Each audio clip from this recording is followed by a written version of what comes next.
amasa in kan IG account password te kan Facebook account password te hi akhato ka change vereng thak vereng hi athani achanchu hackers laka te kan IG account ate kan Facebook account ate alo lu tru te anom theya ate akhato ka change vereng hi kan account himnan athani tun kan video content a chuanin kan IG account kan Instagram account password thak dan us kan lo soyanga amasa in helai IG apps icon a hian Instagram a hian kan lu tanga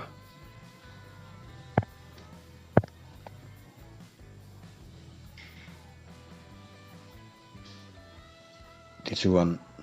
helai anhuai keimani profile keimani account a hian kan metanga kan lu tanga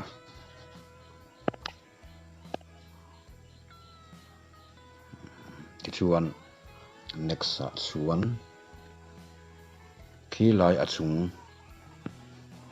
dingkil in thai phei pathum menu wa khian kan met le don ani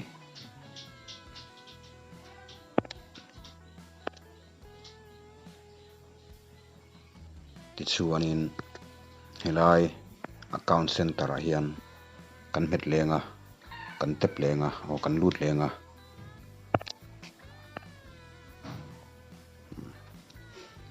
tichuanin helai password en security tia hian kan met lenga kan lut leang tichuanin helai change password tia hian kan met le don ani khan achung zoki ka Facebook account ania tichuan tuna kan password change tur zo ka chu Instagram password kan IG account password zok hei zoki nia kan IG password zok hi chuan kan IG account zok a hian kan lu tanga current password ti te new password ti te retype new password ti te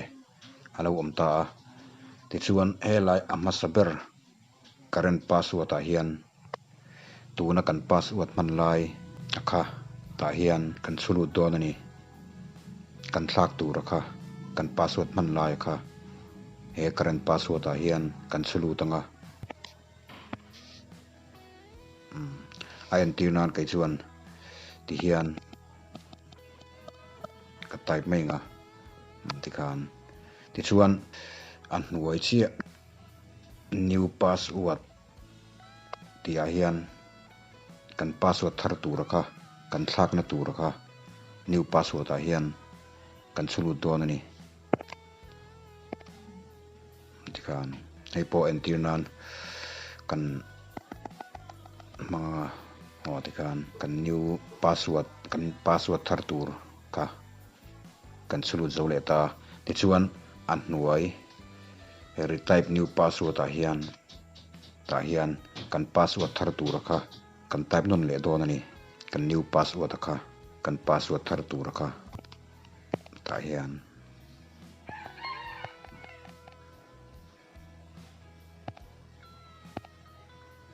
tikhan kan type lut lenga tichuan helai an hnuai change password a hian kan metanga o kan okay nga ti hian kai chuan ka okay lo nga chan chu ka password IG hi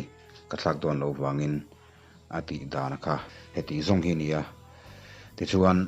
ati lama ka soyang deuh khan kan IG password te kan Facebook password account te hi akhato ka check verenga akhato ka change vereng hi kan account tan a himani ti kha kan lo hredon nia kati zong kha ni le phot mai ro se